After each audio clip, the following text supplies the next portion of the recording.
Ladies and gentlemen, welcome back to what's to be the final episode of Surfing the Sea for Season 1 of the DPC for the SEA region. It is, of course, MLP Dota and John X5 joining you once again. John, welcome back to another episode, sir. How you doing? I'm doing great. We had some fantastic Dota in the second to last week here for the Southeast Asian DPC Upper Div. A lot happened. I think our predictions were pretty on point, but there was one series that stood out that we will get to, but it's winding down. We're going into week 6. There are only 3 series left, so the teams are starting to take hold in their positions, but it's spicy here in Southeast Asia because there was a big shakeup last week. So, it's up in the air now who gets that free ticket to Singapore. It certainly is. We'll go through each series individually, but I imagine we can go through them pretty fast and get to the real meat of this episode, because like you said, there is a very interesting scenario right now for the SEA region. Still, we'll start off with the first series, John. Boom Esports versus Execration. We both predicted Boom should be able to win this one, and they did very easily. 2-0 victory. Both games, just from what I saw, looked pretty darn simple for Boom Esports. And of course, the one perhaps factor that did change things up for Boom was the fact that they added Savage into the roster, and they ended up, I'm assuming they kicked Drew. I don't know the exact details of that, but Drew's not part of the roster. They got 23 Savage, at least temporarily. Judging by 23's performance, I imagine they'll probably want to keep him, but nothing has been said about that. But apparently the roster shakeup was very good for Boom, and that series looked pretty easy for them. 2-0, it looked pretty stock standard. It didn't really look like Execration really had much of a chance from what I saw in this series, John. It looked very easy for Boom. Yeah, it definitely did. A clean sweep, not too much of a challenge. Execration, that does put them in the bottom running here. So, not as important for Boom. They would love to climb up, but the chances for them to reach Singapore now are not very clear. So, probably not going to have a run up unless something really shakes up in that last week, but I don't see not too many opportunities there for Boom to jump up. However, that was much more important for Execration. So now they're in the running for the lower half. There's a bit of a tie between them and 496, and fortunately enough for them, they will face off against each other next week. We'll see how that pans out, but Execration now, along with Vice, lined up to be relegated down to the lower div, which is not what you want. Of course, the big money, the big prestige, and the ride to majors are all tied into Div 1, so you would like to stay if you can. We'll just have to see for Execration. But Boom, that was like their reveal with Savage. It looked like it went really well, and definitely the upgrade kicking in. Somewhat surprised that the language barrier is not playing up. Again, Boom Esports have been running all Indonesian teams for a long time, but they managed to blend in Savage in such short notice. Very good signs for them into that last week, but just unfortunate they only have, and they don't have any series left, so it's rather unfortunate that is it, but a good showing towards the end there. Moving on, though, we have our next series, of course, that is going to be T1 versus Vice Esports, and again, as predicted, pretty simple prediction here, T1 actually destroying Vice in this series, John. Both games didn't even add up to 50 minutes total. First game finishing in just under 30 minutes, 29.50 seconds to be exact. Second game, 15 minutes just about for the game to end, a very early GG call. Mind you, that second game did involve a Lycan, so it is pretty standard stuff that if the Lycan draft does work out, you are probably going to be calling GG very early. And I can't say I didn't expect this to happen. Vice really have not been looking great throughout this DPC season. In fact, they are currently the lowest team in the group stage. The only way for them to even be tied for that lower spot is if 496 and Execration do lose their next series. And funnily enough, John, 496 and Execration are versing each other in the next week for SEA, or rather this week. But they are pretty much out. There's no way for them to avoid relegation. They will be relegated into the lower division. So unsurprisingly, T1 gets the win here. Yeah, it's not been a good run for Vice. They had a good run into the closed qualifiers, but so far, again, background issues there. Coming out Coach C2Y obviously not happy, the entire roster not happy, but it is what it is. Hopefully Vice uses that as a jumping point, maybe going into the next season to improve and work upon, but no opportunities left. That does leave us with the next series up. This one was the surprise. Neon versus Fnatic. You mentioned it would be the closest matchup. I pegged it way more for Neon. You said Neon as well, but you were giving Fnatic, some opportunities. But I didn't expect Fnatic to actually take it 1-2 for Fnatic, and that really shakes up that upper half for the DPC, right? Like, it keeps it really odd because Neon felt like they could have gone in and be undefeatable, but they drop a series and suddenly that ticket to Singapore is not that clear. Yeah, I've got a lot to say about this series, John, and I don't know really where to start, but I suppose we'll start with game number 1. What is with that draft from Neon? What were they thinking when it came to that draft? I mean, I remember watching this game live. I was very excited to see how this matchup would go, and we both agreed it would be a close matchup, but I believe we both predicted Neon should be able to take it. But that game 1 draft just made zero sense to me. I mean, you've got no lockdown. All your lockdown are skill shots. So you've got Shackle with Wind Ranger, you've got Chains with Ember, and you've got a Clockwork with Hookshot. That's all they had. And maybe you can consider Bloodseeker, Rod of Atos, but I wouldn't even call that proper lockdown. And then they had a carrier Ursa. It just made no sense to me when I saw this draft. And to make matters worse, a Storm pick was made by Fnatic, and that must have been the easiest Storm pick they've ever made, because there was literally no way to kill the Storm. You just couldn't hold him down long enough to actually get the kill. I'm really not sure where the drafting went wrong here for Neon, but that game 1, I could have almost guaranteed the loss with Neon once I saw that draft. I believe even the panel from PGL's end were saying this is a straight up loss with this draft, and I couldn't agree with them more on that point. I have no idea what they were thinking. Maybe just a bit of overconfidence there from Neon with their drafting for that game 1. And obviously they got it together for game 2 because they managed to force to a third game. But then even the third draft didn't look amazing, if I'm honest. Like, it was decent. And the game did go a lot longer than the previous 2 did. But Fnatic, they do manage to make it work. They managed to pull it off the game number 3, and they managed to take the first place spot over Neon now. So I mean, first of all, props to Fnatic, John. They earned their position. I'm not going to take that away from them. What I'm saying, though, is I don't understand how Neon even got to that point where this has happened. That game 1 should have never happened. I don't know where Neon... I don't know where their heads were at during that draft. It was very un-Neon-like. Especially when you look at the drafts they've been drafting prior to that game, John. It was very different. And I just don't know why they went down this route, but it wasn't the most awe-inspiring draft, I might add, for game number 1. It was questionable, for at sure. the least. For sure. I mean, we had a bit of a discussion, right? Like, this kind of strange draft could be because they were caught out. Like, say they got the Clock Ember, but then the Kotl got immediately banned out there by Fnatic, so they didn't have that option for Scam onto 4. Yeah. And you would have had Ember Kotl. It's still not amazing against the Storm. The hold is still not quite great, but it's better once you have it at Will-O-Wisp. We couldn't get that off.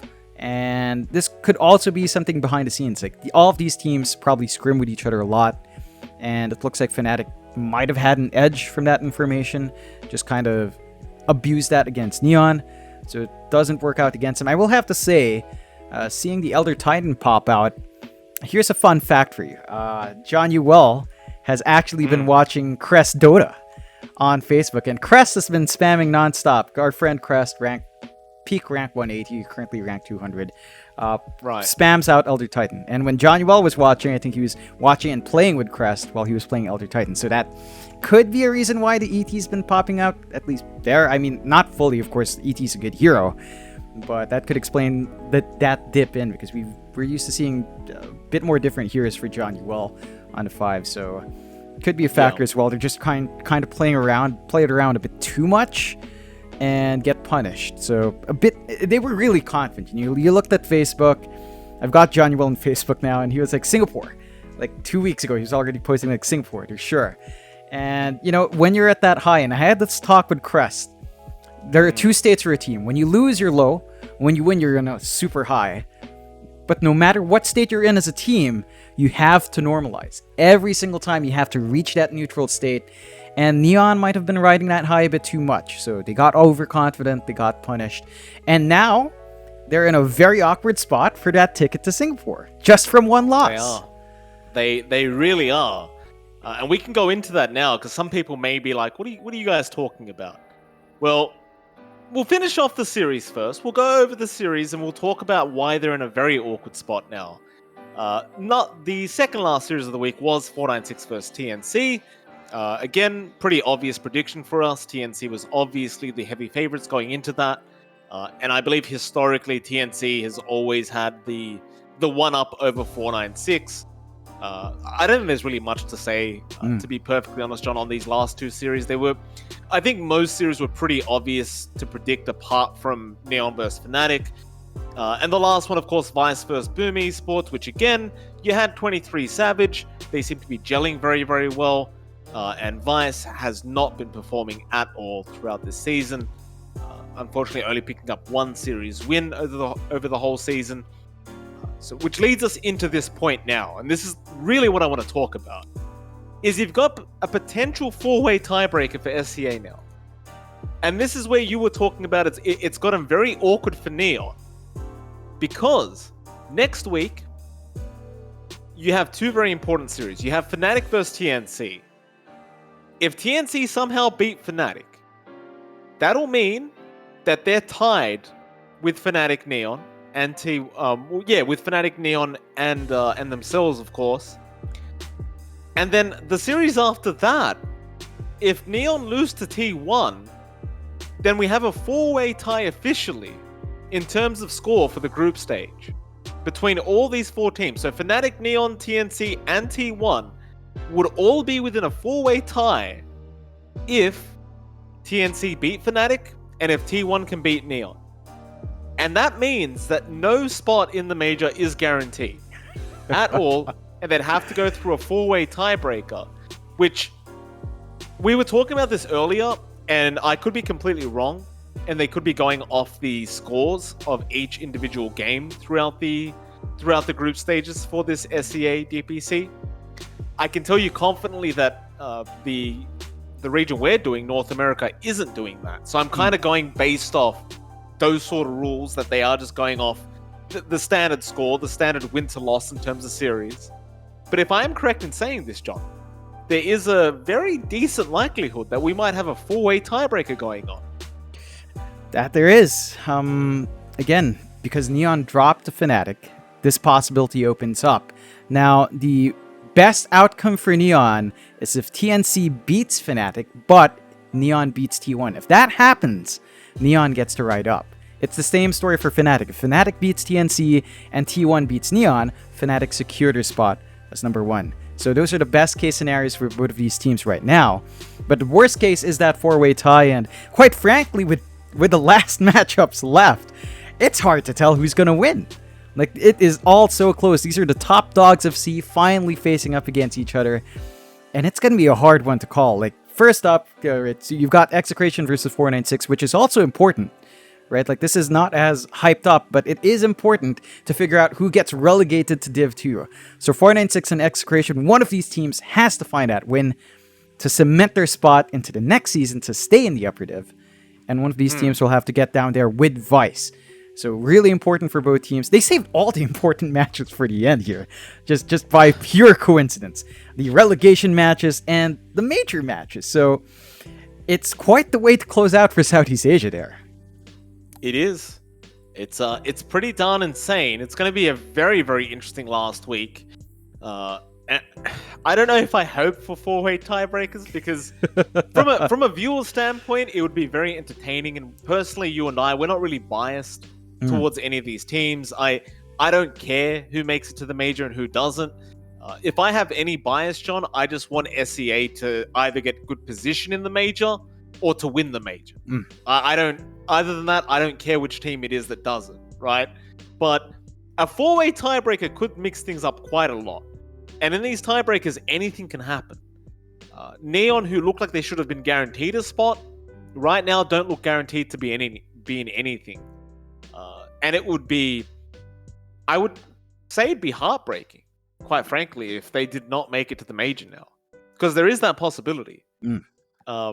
If they didn't make it to the major after this kind of performance throughout the last 5-6 weeks, oh boy, I mean, I'd be upset. I'd be very, very upset for them. But at the same time, that's how the cookie crumbles. I mean, that game 1 draft up against Fnatic, there's not much to say about it, John. I don't know how you excuse a draft like that. There's no excuse. There's no. I love the boys, but no, there really isn't. I'm sure there's a lot of things that happened in that draft that obviously we don't know about. Maybe you're right. Maybe they wanted to go for the Coddle Ember, and then the Coddle got banned out. So then they were like, all right, let's go to the Wind Ranger Pos 4 instead. But it's just, you must know that you're opening yourself up to a free Storm Pit for Fnatic if you're not going to ban that out. And it's just very messy, very unusual for Neon to end off the season, especially just based off their current record. Very, very unusual indeed. With that, John, should we briefly talk about the upcoming series? I mean, we already kind of have, but I suppose we should just go over this week's games that are left. Starting with, of course, Execration and 496. There isn't really much point to this game, but for these two teams, the winner will be able to avoid being relegated down to the lower division. So for the two teams, there is a lot of point to this series because naturally you want to try and remain in the upper division if you can. What are you thinking going into this? Do you favor 496 or do you favor Execration? I'd say a favor 496. I'm going to have a look at the close qualifiers. I believe 496 was looking good there. I think Execration had to have a bit of a tighter run going out of that one, if I recall right. But as far as I know, I think 496 are a bit more solid. And looking at it, yeah, this is the exact same situation in the close qualifiers. 496 and Execration played. 496 immediately qualified for the upper div, whereas Execration had to play an additional best of 3 up against Omega. So historically, 496 already has a bit of an edge. And I think just considering how they've played, considering some of the moments that they can bring out, the flexibility in draft 496 has on hand, it's not going to be easy for Execration, and probably looking at 496 to be the favorite here. I'd peg them as the winner overall, that they'd keep their spot, and unfortunately we're going to lose 2 Filipino teams into the lower div there. Well, that's what you're predicting, John, but I'm going the other way. I actually think Execration might be able to pull this victory off up against 496 to remain in their position in the upper division. Now, I don't really want either team to leave. I'm personally a big fan of 496 as well. I love the fact that there's a Vietnamese stack in the upper division. I think having multiple nations within Southeast Asia being involved in the upper division is always going to be a very, very good thing for the region as a whole. And so I do think that having a Vietnamese stack is naturally going to help not only the region, but the game itself. And I like the 496 guys. I like the way they play. I like the hyper-aggressive play style that they have. But I do think Execration might just outwit them here in this series and force them to the lower division. So your prediction sitting with 496, I'm going to say Execration. It's basically a coin flip, to be perfectly honest. I guess we'll see what happens there. But moving on to the very important 2 series now. Fnatic versus TNC. So Fnatic will be looking to be the favorites going in. I think we can both agree on that, just based off the group stage score. But what are you thinking, John? Do you think TNC have what it takes to beat this team once again and force a tie? It's a tricky one, because if you look at the recent series they've played against each other from BTS Pro Series 3, BTS Pro Series 4, TNC did come on top, but before that, Fnatic had TNC's number, and I think taking into account what the roster was like in BTS Pro Series 3 and 4, I think I'd actually still peg Fnatic here. I think this is their time to take back the crown from TNC. They're looking as strong as they have been before dropping Savage and then dropping Jabs for a while, then taking Jabs back. This is the best they've looked in that shuffle, and I think they've got what it takes to peg down TNC. TNC, I mean, they've been on the up and up. They've also shaken it up. They've been performing a lot better recently, but I think it's just back to form for Fnatic, and when they're back to form, they've got TNC's number there. Okay. I don't know what to think of this one, John. See, I was also leaning towards Fnatic, and the main reason I really like Fnatic in this matchup is I think their drafting's just better right now, if I'm honest. I think the versatility for TNC has been a little bit lackluster. We don't really see many unique drafts. We always see the same hero pools coming out, and every time TNC's won, it does feel like they go back to the cheese picks, right? Like the ES morph, what was the combination you saw? The Lycan Ursa, Yes, the morph Wind Ranger, which by the way is still super damn broken. If they wanted to run it, there was something about that combo that I wanted to talk about, but I can't remember what my point was. But I believe it's become even more broken now than it used to be. I found a little bit of a secret, but I can't remember what it was now. So I'm going to have to go check my notes later on. But there's a lot of broken things right now with Morphling. And TNC love to abuse these combinations. So I'm going to say TNC because I want to see tiebreakers because I think it's fun. So I'm going to say TNC, and I'll even predict that they're going to cheese their way to the victory. I'm almost guaranteeing that they do get their cheese picks and they make it happen. Yeah, they're going to have to bring out the Morphling. If Fnatic need to ban this damn Morphling, is what I'm saying, John. They need to get rid of it every game. I realize Morphling isn't that popular of a position 1 anymore. Just get rid of it. TNC, they know it like the back of their hands. Don't let them have it, and you'll probably be okay. Oh, yeah. But if TNC get those cheese picks, John, it's very hard to doubt them. Very hard indeed. For sure. They've always got that on hand. Very creative when they do get the space to get that done. We'll see. It's another close one. And the last match to tie in the DPC is Neon versus T1. Another pivotal match. Neon needs to win. Obviously, if they want to secure their spot. Especially if Fnatic wins. If Fnatic wins, Neon needs to win to secure their second spot. Number 2. They won't go straight to groups. They won't go straight to, playoffs or groups, but they will still be in the major in some form if they play second. So Neon needs to win it out. T1, however, won't make that easy. It's been a bit more up and down for T1 as they have restructured, but it looks like towards the end here, they have gelled a lot better, right? Like they've worked out their issues with Jackie for the most part. Carl is starting to deliver that consistent performance to enable Jackie to get that farm he needs. So it's a close one, but in this one, I'd actually favor Neon. I think after taking that kind of loss to Fnatic, they're going back to the drawing board. They're bringing themselves back to a neutral state and going back to what they know. So I think this is like a reset for Neon. It's like the be all end all for Neon, right? Like if they lose this one, then they're just shattered. They've maybe lost out in their position, especially if Fnatic wins that for a series. So they're going to be bringing out their all here, and a motivated Neon is very hard to beat Neon. And as much as I hate to see Neon heartbroken, John, I have to disagree. I think T1. I think March has taken the whip out. I think he's ready to go.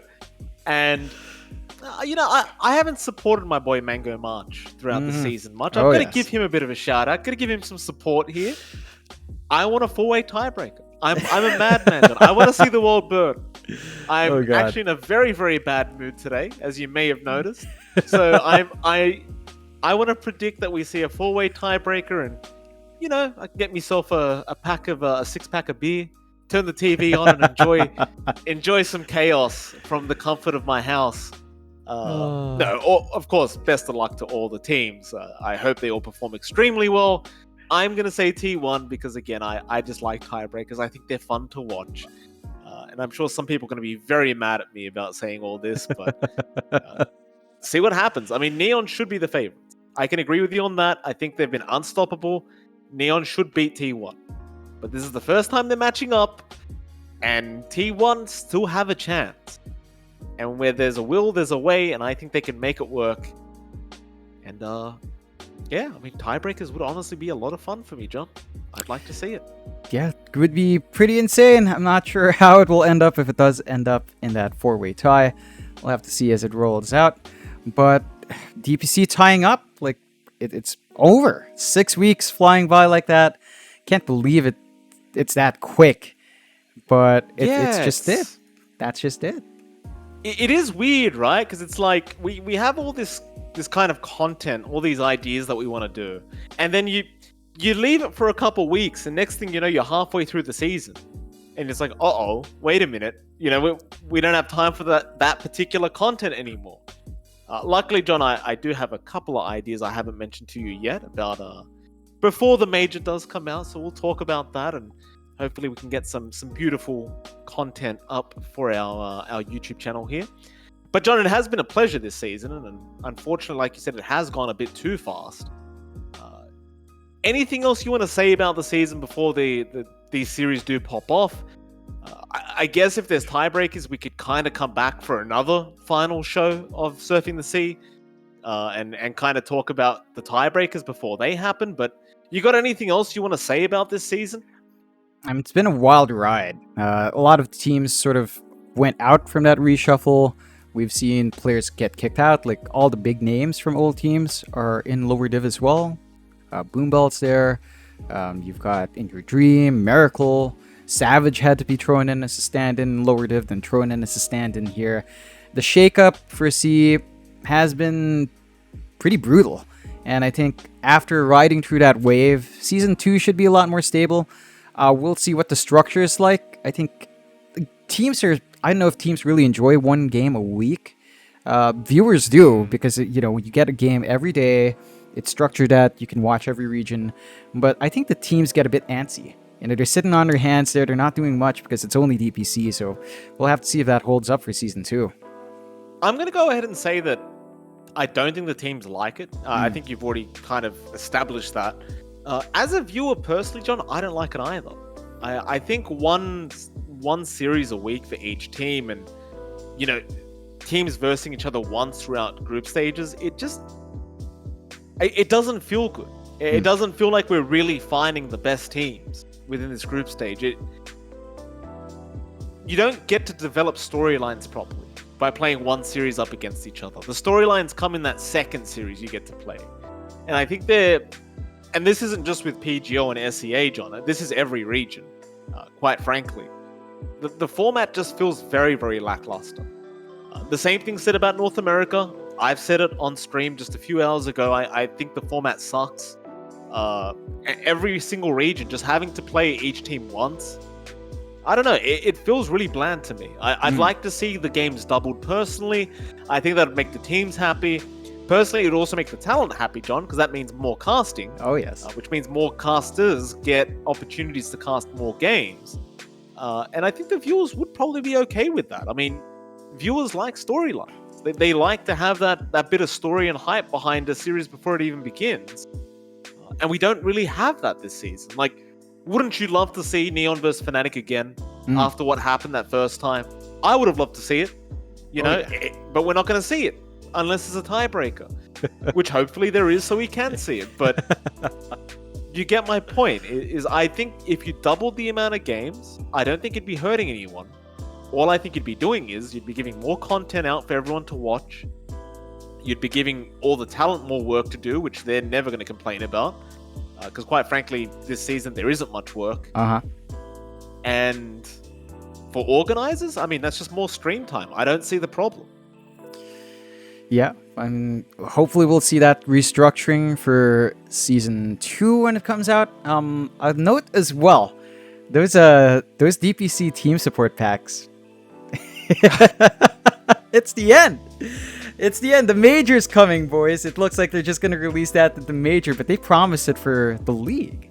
So, man. Yeah, I guess we may as well kind of just come out and say it now, because we are at the end of the season, and I've noticed other talent have kind of been quite open about this. But Neon did approach us about using some of our voice lines back when the DPC was about to start. So I think, now it's not a guarantee, but I think we'll be hopefully having some voice lines in the game from, John and I.